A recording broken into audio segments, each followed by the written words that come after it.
This week, we learned 3 people have come forward claiming this man, Mark Hoffmeister, raped, molested, or violated them when they were kids in the mid-90s.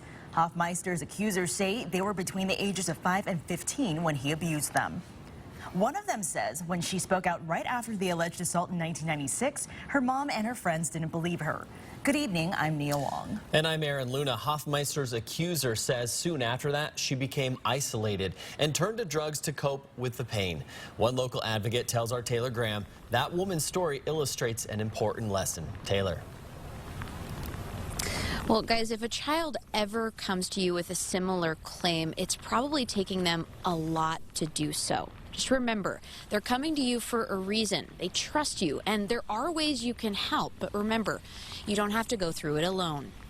Oftentimes children are abused by somebody that they know, somebody who's in a position of trust, so it can be very confusing for them. And it's up to forensic interviewers like Stephanie Widhelm to help those kids find clarity in that gray area at the Children's Advocacy Center. We really have a passion for wanting to help children. We see them for who they are and the kids that are walking in through the door, and not necessarily the things that have happened to them. Like being abused by a family member or a family friend. This week, 3 people came forward saying that's something they endured in the mid-90s. They say that's when this man, Mark Hoffmeister, raped, molested, or violated them. I think that when a child makes a disclosure, to start by believing. But one of Hoffmeister's accusers told detectives no one believed her when she first came forward about the assault in 1996.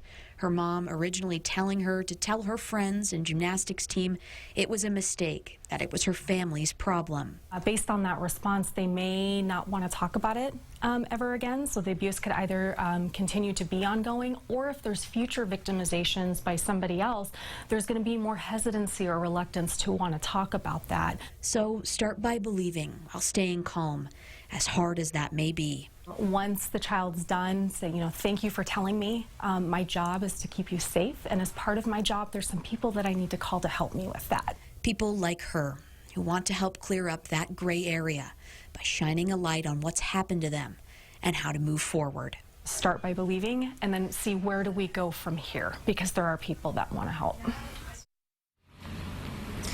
And if a child ever comes to you about abuse they've endured, Widhelm says it's best to try not to ask too many questions, as impossible as that might sound. She says that's because it's probably such a huge leap of faith for them to do so. So they'll come to you with whatever they're comfortable sharing, and they may open up to an interviewer like her at advocacy center like this once you get them the help they need.